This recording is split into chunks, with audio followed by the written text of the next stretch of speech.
சுமார் 500 கோடி வருஷத்துக்கு முன்னாடி சோலார் சிஸ்டம் ஒன்னே கிடையாதுங்க. 450 கோடி வருஷத்துக்கு முன்னாடி தான் அவுட்டர் ஸ்பேஸ்ல சிதறி கிடந்த எரிக்கற்களும் பாறைகளும் ஒன்னா சேர்ந்து ஒரு பெரிய நெருப்பு உருண்டையா திரண்டிருக்கு.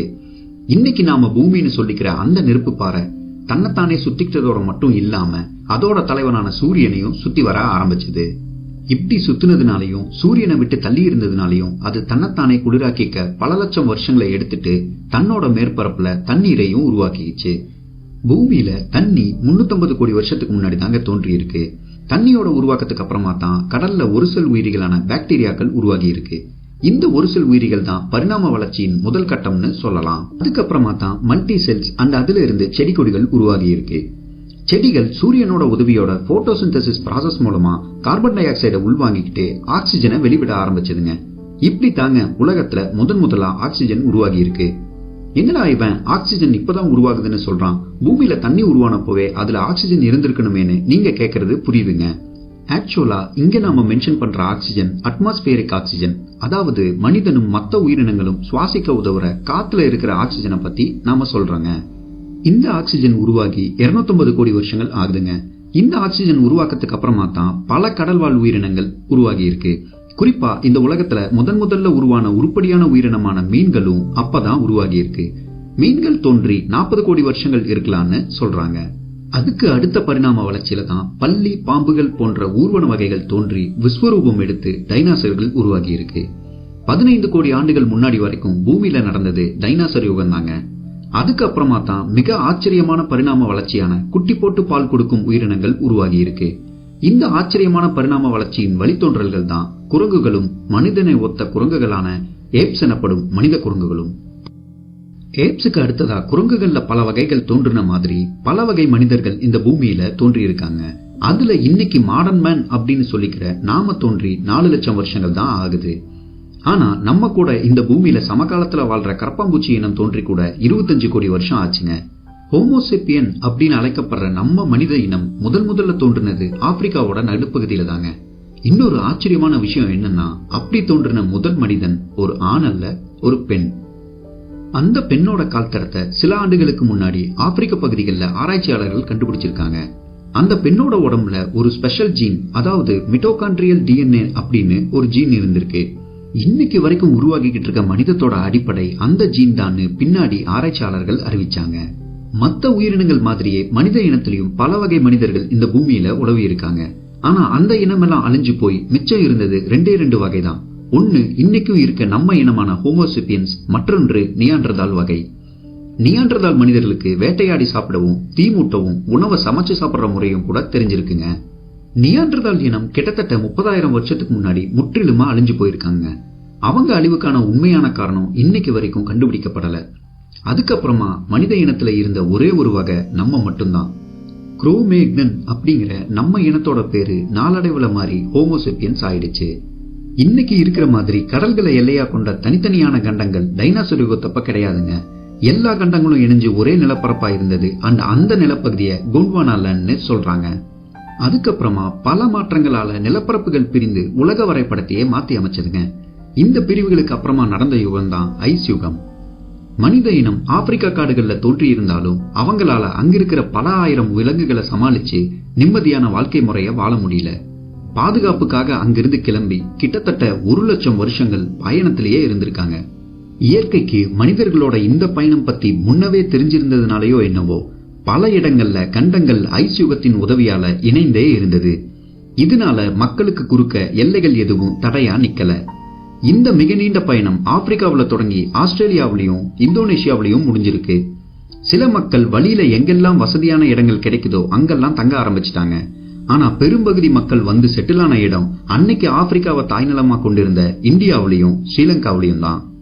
சுமார் 60,000 ஆண்டுகளுக்கு முன்னாடி இந்தியாக்குள்ள குடியேறின மக்கள்ல நியாண்டர்தால் மக்களும் இருந்தாங்களான்னு நிச்சயமா சொல்ல முடியாட்டியும் 50,000 ஆண்டுகளுக்கு முன்னாடி வாழ்ந்த நியாண்டர்தால் மனிதர்களோட எலும்புகள் தற்கால ஆப்கானிஸ்தான், பாகிஸ்தான், மகாராஷ்டிரால கண்டுபிடிக்கப்பட்டிருக்கு.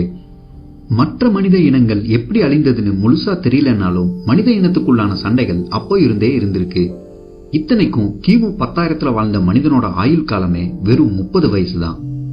17,000 ஆண்டுகளுக்கு முன்னாடி இயற்கையில நிகழ்ந்த ஒரு சின்ன டெம்பரேச்சர் இன்க்ரீஸ் தாங்க இன்னைக்கு நம்ம நாட்டுல ஓடிக்கிட்டு இருக்க சிந்து, கங்கா உட்பட உலகம் பூராவும் பல நதிகள் உருவாக காரணமாயிருக்கு. எப்படின்னு கேக்குறீங்களா? இந்த டெம்பரேச்சர் இன்க்ரீஸ் நடக்கிற வரைக்கும் உலகத்தோட பெரும்பகுதி ஐஸா தாங்க இருந்துச்சு. இந்த ஐஸ் எல்லாம் உருக ஆரம்பிச்சு வெள்ளம் ஓடுனதுல உருவானதுதான் நதியும் நதிக்கரை நாகரிகமும். நதிக்கரை நாகரிகத்துக்கு முன்னாடியே மனிதன் நெருப்பு உருவாக்குறதுக்கு கத்துக்கிட்டு உணவை சமைச்சு சாப்பிட ஆரம்பிச்சிருந்தாலும் அவன் நாகரிகத்துல எந்த முன்னேற்றமும் அடையல. நாகரிக வளர்ச்சிக்கு நதிகள் மட்டுமே காரணம் இல்லைன்னாலும் அது ஒரு பெரிய அடித்தளமா அமைஞ்சது. அப்போ இருந்த மனிதர்கள் இயற்கையில தற்செயலா வளர்ந்த தானியங்களை சாப்பிட்டுட்டு வாழ்ந்துட்டு இருந்தப்போ ஒரு நாள் ஒரு பெண் தன்னோட கையில இருந்து தவறி விழுந்த ஒரு தானியம் மண்ணை மீறி முளைக்கிறத பார்த்த ஆச்சரியத்திலிருந்து உருவானது தாங்க விவசாயம். உண்மையில உலகத்துல உருவான முதல் விவசாயி ஒரு பெண் தான்னு ஆராய்ச்சியாளர்கள் சொல்றாங்க. விவசாயத்தின் கண்டுபிடிப்புக்கு அப்புறமா தான் உணவுக்காக மட்டுமே தன் நேரத்தை வீணடிக்கிற வேலையை நிறுத்தி இருப்பிடம், உடை, பாதுகாப்பு போன்ற விஷயங்கள்ல மனிதன் கவனம் செலுத்த ஆரம்பிச்சான். இந்த வகையில தான் மக்களோட நாகரிகம் நதிக்கரையில வளர தொடங்குச்சு. காடுகளையும் மலைகளையும் விட்டு நகர்ந்து நதிக்கரைக்கு மேலும் இடம்பெயர்ந்து வர்ற மக்களுக்கு ஆரம்பத்துல நதிக்கரை மக்களோட நாகரிகம் ஆச்சரியத்தை கொடுத்தாலும் அவங்க உடனடியா செஞ்ச செயல் அவங்க கிட்ட இருந்து மூர்க்கத்தனமா உணவுப் பொருளை கைப்பற்றினதுதான். அப்படிதாங்க ஆரம்பிச்சது மனிதர்களுக்குள்ளான முதல் யுத்தம். மனிதர்கள் கிட்டத்தட்ட 10,000 வருஷங்களுக்கு முன்னாடி கூட்டமா செட்டில் ஆன உலகத்தின் முதல் கிராமம் தான் ஜெரிகோன்னு அழைக்கப்படுற பாலஸ்தீனிய பகுதி. ஆனா ஜெரிகோ பகுதியில நாகரிகம் தோன்றினதுக்கான சான்றுகள் எதுவும் இல்ல. நாகரிகம்ங்கிறது ஏதோ ஒரு இடத்துல மட்டும் உருவான விஷயம் கிடையாதுங்க. உலகின் பல்வேறு பகுதிகளில் அந்தந்த இடங்களுக்கு ஏற்ப உருவான ஒரு விஷயம். ஆராய்ச்சியாளர்கள் கருத்துப்படி உலகின் முதல் நாகரிகங்களா கருதப்படுறது மெசபடோமியா, ஈஜிப்ட் மற்றும் பழங்கால இந்தியாவின் நாகரிகங்கள் தான். அந்த வகையில இந்த உலகத்தோட முதல் பெரும் நாகரிகம்னு தொல்பொருள் ஆராய்ச்சியாளர்களால ஏற்றுக்கொள்ளப்பட்ட நாகரிகம் தொடங்குனது மாடர்ன் டே ஈராக்கில் இருக்க மெசபடோமியாங்கிற இடத்துலதான். கிட்டத்தட்ட 6500 வருஷங்களுக்கு முன்னாடி, அதாவது 4500 BCல யூப்ரட்டிஸ் மற்றும் டைகிரிஸ் என்ற 2 நதிகளுக்கு நடுவே இருக்க மெசபடோமியாவோட சுமர் என்கிற பகுதியில தான் முதல்ல மக்கள் கூட்டம் கூட்டமா தங்கி தங்களோட நிரந்தர இருப்பிடங்களை அமைச்சுக்கிட்டாங்க. மெசபடோமியாங்கிற பேரோட அர்த்தமே 2 நதிகளுக்கு நடுவே இருக்கிற பகுதிங்கிறது தான். இந்த 2 நதிகளும் கொண்டு வந்து கொட்டிய வளமான வண்டல் மண் மக்கள் நிரந்தரமா இந்த இடங்கள்ல தங்கி விவசாயம் செய்ய உதவுச்சு. விவசாயம் செஞ்சு தேவைக்கு அதிகமான உணவை சேமிச்சு வைக்க ஆரம்பிச்ச மக்களுக்கு முதல் முறையா ஓய்வு நேரங்கள் கிடைக்க ஆரம்பிக்கவே அதன் விளைவா மக்கள் தொகை அதிகரிக்க ஆரம்பிச்சது. மெசபடோமியாவுல தோன்றின சுமேரியன் நாகரிகம் வேரூன்ற ஆரம்பிச்ச காலத்துல உலக மக்கள் தொகை 5 கோடியை எட்டி இருந்ததா சொல்லப்படுது. சுமரோட சிறு சிறு பகுதிகள் சேர்ந்து ஒரு பெரிய ஊரா உருவெடுக்க ஆரம்பிச்சது. உலகின் அந்த முதல் ஊரோட பேரே ஊர் என்பதுதான். அந்த ஊரை சுத்தி கிட்டத்தட்ட 18 நகரங்கள் உருவாகி மக்கள் தொகை 9 கோடியா மாறுச்சு. யூப்ரட்டிஸ் மற்றும் டைகிரிஸ் நதிகள் மக்கள் வாழ பல வழிகள் ஏற்படுத்தி கொடுத்தாலும் டைகிரிஸ் நதி தன்னோட பேருக்கு ஏத்த மாதிரி அப்பப்போ ஊருக்குள்ள சீறி பாஞ்சு வெள்ள பாதிப்புகளை உருவாக்குச்சு.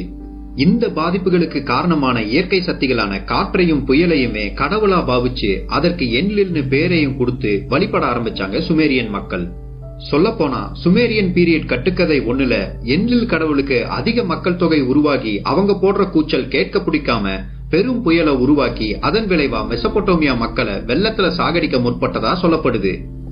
இந்த காரணத்தினாலதான் மெசபடோமியா மக்கள் இயற்கையை ரெப்ரசன்ட் பண்ற கடவுள் வழிபாடுகளை உருவாக்கி கடவுளுக்கு பலி கொடுக்கறது, பல படிக்கட்டுகள் ஏறி போய் வணங்குற மாதிரி உச்சியில கோவில் கட்டுறது போன்ற பல வழிபாட்டு பழக்கங்களை உருவாக்கி இருக்காங்க. ஊபைட் பீரியட்னு சொல்லப்படுற இந்த காலகட்டத்துல மெசபடோமியாவோட முக்கியம் வாய்ந்த நகரமா கருதப்பட்ட நகரம் தான் ஏரிடு. ஆரம்பத்துல எல்லா மக்களுமே விவசாய தொழில் மட்டுமே செஞ்சுட்டு இருந்திருந்தாலும் உணவு சேமிப்பு தேவைக்கு அதிகமாகி போகவே மக்கள் இலக்கியம், கட்டடக்கலை, சிற்பக்கலை, வணிகம்னு பல விஷயங்கள்ல ஈடுபட ஆரம்பிச்சாங்க. குறிப்பா கட்டடக்கலையில ஆர்ச் வடிவத்தையும் மனித சமுதாயத்தோட பெரும் கண்டுபிடிப்பான சக்கரத்தையும் கண்டுபிடிச்சதே மெசபடோமியா மக்கள் தான். ஏரிடு நகரத்தோட பக்கத்து நகரமான ஊருக்கோட வளர்ச்சி ஊருக்கு பீரியட் உருவாக காரணமாயிருந்தது. பல கட்டிடங்கள், கோயில்கள், தொழில் பற்றைகள்னு அடுக்கடுக்கான சமுதாயங்களை உருவாக்கிட்டு போயிட்டு இருந்த ஊருக்கு நகரம் ஒரு தலைமையின் கீழ் ஆட்சி செய்யப்பட்டு வந்தாலும் அந்த ஆட்சியாளர்கள் எல்லாம் தனி மனித அரசனா இருக்கல. மாறா கோவில்ல இருக்க மதகுருக்கள் தான் ஆட்சி செஞ்சுட்டு வந்தாங்க. முதல்ல இயற்கை பத்தின சில புரிதல்களை உருவாக்கிக்கிட்டு மழை, வெள்ளம் போன்ற விஷயங்களை முன்கூட்டியே மக்களுக்கு சொல்லி பின்னர் அதை கடவுள் வழிபாடுகளால தடுக்க முடியும்னு போதிச்ச பூசாரிகள் தான் இந்த மதகுருக்கள். மக்களுக்கு இயற்கை மீது இருந்த பயமும் கடவுள் மேல இருந்த பக்தியும் இந்த மதகுருக்களை தலைவனா ஏத்துக்க வச்சிருக்கலாம்னு கருதப்படுது. இந்த மதகுரு அரசர்களுக்கு கீழே காவலர்கள், மத்த சின்ன குருக்கள், பண்டிதர்கள், நிர்வாகிகள் இருந்து வந்தாங்க. இவங்களுக்கும் கீழே தான் விவசாயிகளும் மீன்பிடிப்பவர்களும் இருந்தாங்க. பிற்காலத்துல உருவான கேஸ்டிசம் ஊருக்கு பீரியட்ல இல்லைன்னாலும் அடிமைத்தனம் உருவாக்கப்பட்டது இந்த பீரியட்ல தான் சொல்லலாம். காடுகளிலும் மலைகளிலும் வாழும் மக்களை பிடிச்சிட்டு வந்து அடிமை தொழில் பார்க்க வைக்கும் முறை உருவானது ஊருக்கு பீரியட்ல தான். உலகின் முதல் எழுதும் முறை உருவாக்கப்பட்டதும் இந்த பீரியட்ல தான் நம்பப்படுது. ஊருக்கு பீரியடை சேர்ந்த எழுத்துக்கள் தாங்கிய 5000க்கும் மேற்பட்ட களிமண் ஸ்லேட்டுகள் இதுவரைக்கும் கண்டுபிடிக்கப்பட்டிருக்கு. பெரும்பாலும் இந்த எழுத்துக்கள் எல்லாம் நிர்வாகம் மற்றும் கணக்கியல் பற்றியதாகவும் மொழி எழுத்துக்களா இல்லாம வடிவ எழுத்துக்களா இருந்திருக்கு. 3500 BCல இருந்து ஊருக் நகரத்தோட செல்வாக்கு அதிகமாகிட்டு போகவே ஊருக் மக்கள் சுத்தி இருக்க பல நகரங்களுக்கு இடம்பெயர்ந்தும் சில சமயம் சிறு சிறு யுத்தங்கள் மூலமா கைப்பற்றியும் தங்களோட எல்லைகளை விரிவுபடுத்தி இருக்காங்க. ஊருக் பீரியட் மண்பாண்டங்களுக்கு மிகவும் புகழ்பெற்று இருந்திருந்தாலும் கற்கள், இரும்பு, மரங்கள் போன்றவை மெசபடோமியாவில மிகவும் அரிய பொருட்கள். இந்த மாதிரியான பொருட்களுக்காகவே ஊருக் மக்கள் பல பகுதிகளுக்கு இடம்பெயர்ந்து போய் மற்ற இடங்களை ஆக்கிரமிச்சிருக்காங்க. ஊருக் மக்கள் ஈஜிப்ட் வரைக்கும் இடம்பெயர்ந்து சென்று தங்களோட குடியிருப்புகளை அமைச்சுக்கிட்டதா நம்பப்படுது. ஆனா 2900 BCக்கு அப்புறம் ஊருக் நகரம் தன்னோட அழிவை சந்திக்க ஆரம்பிச்சது. இந்த அழிவுக்கான உண்மையான காரணம் தெரியலனாலும் நகரங்களுக்குள்ள நடந்த கோல்டு வாராவோ இல்ல ஏதாவது இயற்கை பேரழிவா இருக்கலாம்னு நம்பப்படுது. ஊருக் நகரத்தின் வீழ்ச்சிக்கு அப்புறமா சுமேரியன் பகுதியில சின்ன சின்ன நகரங்கள் காலப்போக்குல உருவாகி ஒரு பெரும் சாம்ராஜ்யத்தின் வரைபடம் போல காட்சியளிக்க ஆரம்பிச்சது. மக்கள் தொகையும் கூடிக்கிட்டு போகவே எல்லைகளை விரிவுபடுத்தி பக்கத்து நகரங்களை ஆக்கிரமிக்கிற வேலைகளும் இன்னும் அதிகமா நடந்து வந்தது. இது போன்ற ஆக்கிரமிப்புகள் தான் ஆரம்ப கால யுத்தங்களுக்கும் போர்களுக்கும் அடித்தளம் போட்டு போர்க்கலையை இன்றியமையாத ஒன்னா ஆக்குச்சு. போர் வீரர்களுக்கும் போர்ல சிறந்து விளங்குறவங்களுக்கும் சகல மரியாதைகள் வழங்கப்பட்டது. போர்படையின் தலைவர்கள் எல்லாம் ஒரு பொதுமக்கள் சபையில பழங்கால ஜனநாயக முறைப்படி தேர்ந்தெடுக்கப்பட்டாங்க. இப்படி தேர்ந்தெடுக்கப்பட்ட தலைவர்கள் தான் லூகல்ஸ் ஆர் கிங்ஸ்னு அழைக்கப்பட்டாங்க. நாளடைவுல இந்த லூகல்ஸ் எனப்படும் தலைவர்களே நகரங்களை ஆட்சி செய்ய தொடங்கவே மன்னராட்சி முறையும் உருவானது. இந்த பீரியட் தான் ஏர்லி டினாஸ்டிக் பீரியட்னு சொல்லப்படுது. மெசபடோமியாவோட சரித்திர நாயகனா கருதப்படுற கில்கமேஷ் மன்னன் இந்த ஏர்லி டினாஸ்டிக் பீரியட்ல தான் ஊருக் நகரத்தை ஆட்சி செஞ்சதா சொல்லப்படுது. கில்கமேஷ் பத்தின புராண காவியமான எபிக் ஆஃப் கில்கமேஷ் எனப்படும் கவிதை தொகுப்பு தான் இந்த உலகத்தின் முதல் இலக்கியமா கருதப்பட்டு வருது.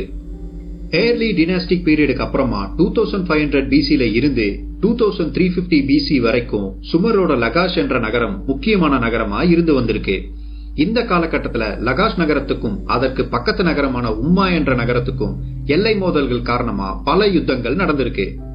இந்த சின்ன சின்ன யுத்தங்கள்ல பெரும்பாலும் லகாஷ் மன்னர்கள் வெற்றி அடைஞ்சு வந்திருந்தாலும் 2350 BCல உம்மா நகரத்தோட லுகால் சகேசி என்னும் புதிய மன்னன் லகாஷ் நகரத்தின் மீது போர் தொடுத்து சுமேரியாவோட முக்கிய நகரங்கள் அனைத்தையும் கைப்பற்றி சரித்திர புகழ்பெற்ற நகரமான ஊருக் நகர தலைநகரமா கொண்டு மொத்த சுமேரியாவையும் ஆட்சி செய்ய தொடங்கினான். ஆனா லுகால் சகேசியோட இந்த ஆட்சி நீண்ட காலத்துக்கு தொடரல. சுமேரியாவோட வடக்கு திசையில இருந்து ஒரு வல்லவனுக்கும் வல்லவன் சுமேரியாவை வெற்றி கொள்ள வந்துட்டு இருந்தான். 2350 BCல ஊருக் நகர தலைநகரா கொண்டு சுமர் பகுதிகளை ஆண்டு வந்த லுகால் சகேசி மன்னனோட ஆட்சி பெரும் வளர்ச்சியை அடைஞ்சிருந்தது.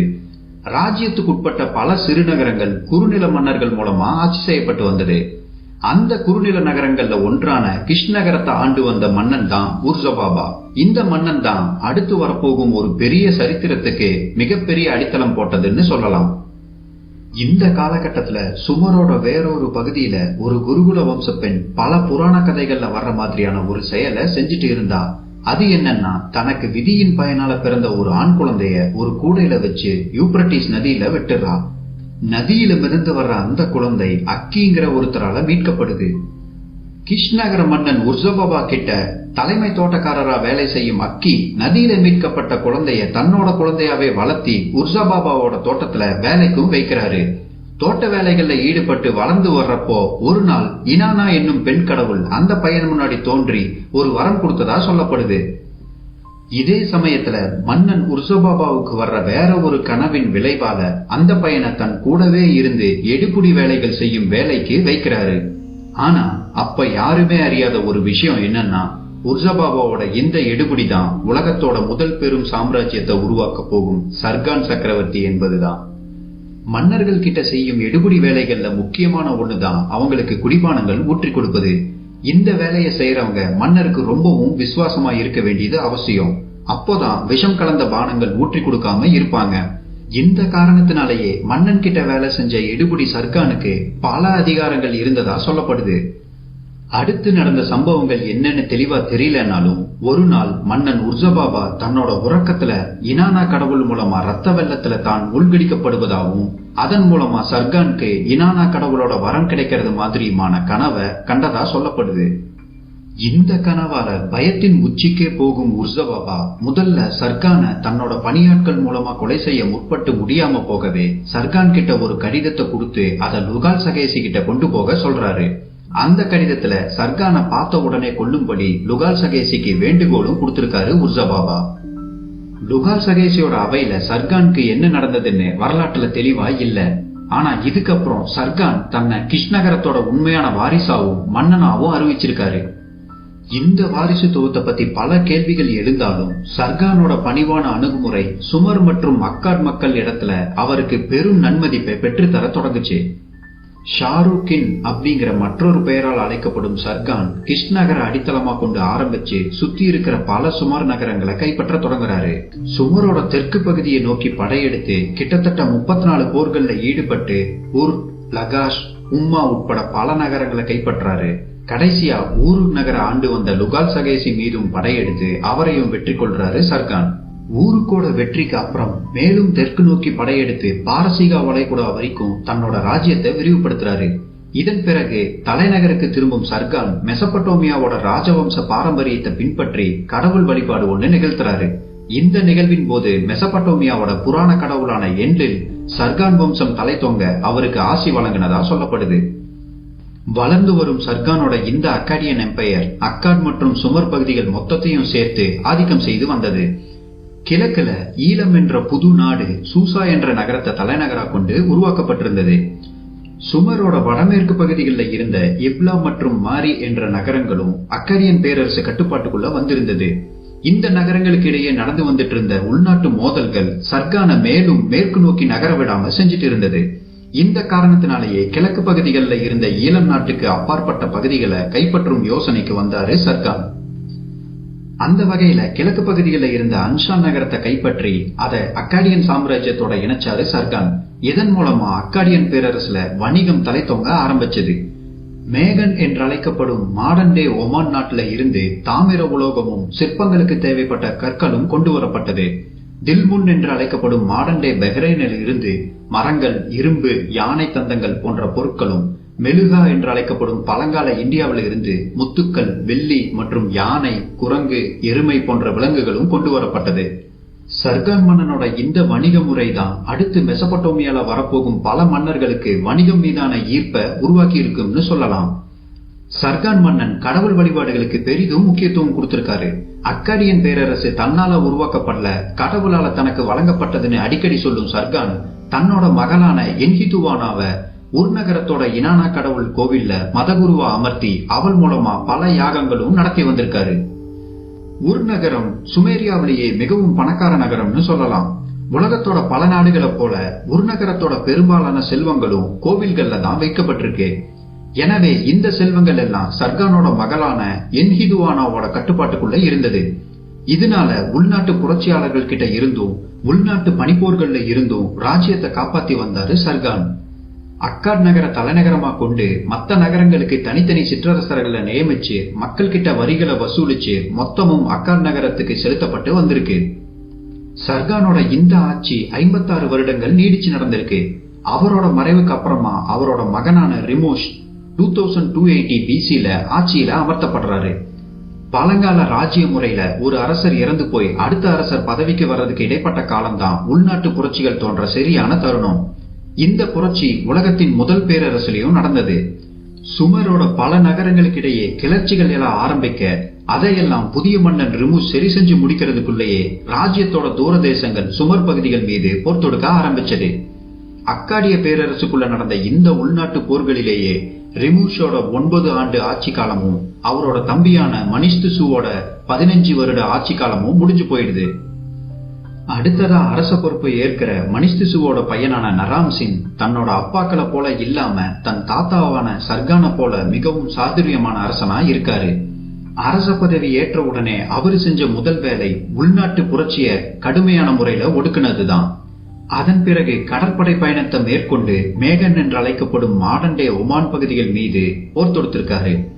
மேகன் நாட்டை கைப்பற்றாட்டியும் அங்க இருந்து பெருமளவு செல்வங்களை எடுத்துட்டு வர்றதோட மேகன் நாட்டுடன் நிரந்தர கடல்வழி வணிகத்தையும் நிர்மாணிச்சிருக்காரு.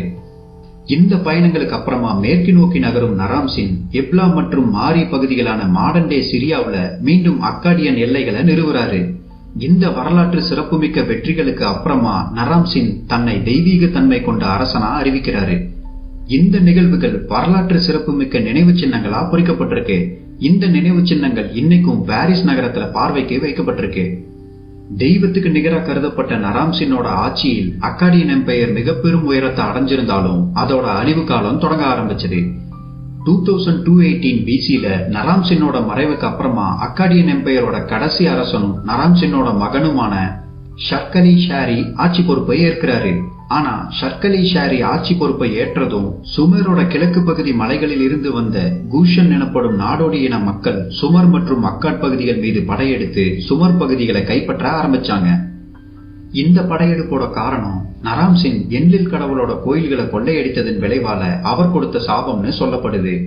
பல வரலாற்று அறிஞர்கள் அக்காடியன் பேரரசோட வீழ்ச்சியின் காரணம் கடும் வறட்சியாவோ இல்ல இண்டஸ் வேலி சிவிலைசேஷன் உட்பட மற்ற பல நாகரிகங்களோட எழுச்சியாவோ இல்ல ஈஜிப்ட்ல உருவான புது பேரரசோட எழுச்சியாவோ இருக்கலாம்னு சொல்றாங்க. அக்காடியன் எம்பையர் எந்த காரணத்தினால வீழ்ச்சி அடைஞ்சதுங்கிறது நிச்சயமா தெரியலனாலும் உலகத்துல உருவான இந்த முதல் சாம்ராஜ்யம் தான் பிற்காலத்துல உருவாக போகும் பல சாம்ராஜ்யங்களுக்கு அடித்தளமாகவும் அரச முறையை பின்தொடரவும் உதவுச்சுன்னு சொல்லலாம்.